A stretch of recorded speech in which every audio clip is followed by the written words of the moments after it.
I'm a bit of a creative myself, but I'm kind of center brained, so I'm kind of strange. I'm like this IC, very creative, but highly analytical. So I'm the person that might have a random dream about colors and swirls and visions, and the other half of myself goes, Jada, just relax. You drink soda and you have indigestion. It's okay.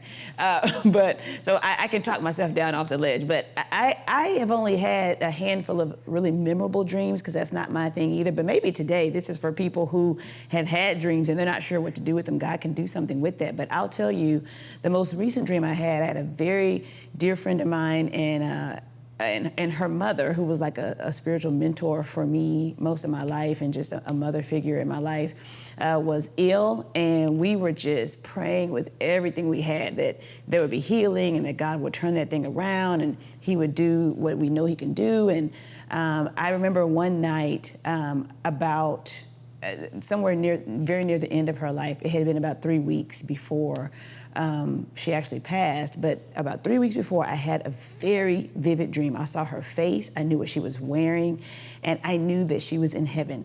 And she opened her arms and she just gave me this big hug.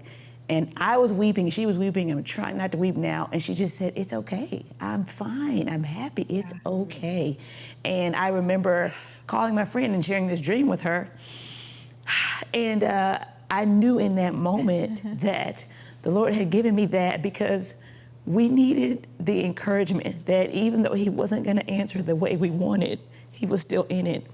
And sorry. So for me, I think that sometimes, excuse me, just a minute. Ooh.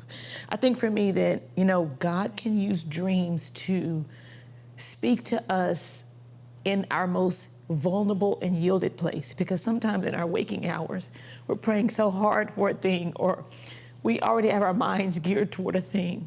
And when we're sleeping and we're vulnerable, God can speak really what he wants to say sometimes. And, sometimes it's a big vision of something that's coming. Sometimes it's just comfort. And he says, I know what your heart wants, but I'm showing you have a different plan, but it's still good. And so I think for me, that's been my experience, that he has spoken words of comfort or words that speak to something I've been wrestling with or praying with. And very often it's been for a friend or something like that. So I know he speaks. I know he does. And I want to encourage you not to be afraid of that. Sometimes it's in the vulnerability of our rest that God needs to speak to us, things that we might resist in our waking hours. I think he still does it. Hi everybody, I hope you enjoyed this video. Subscribe today and you'll never miss a new upload. Thanks for being a part of our Better Together community.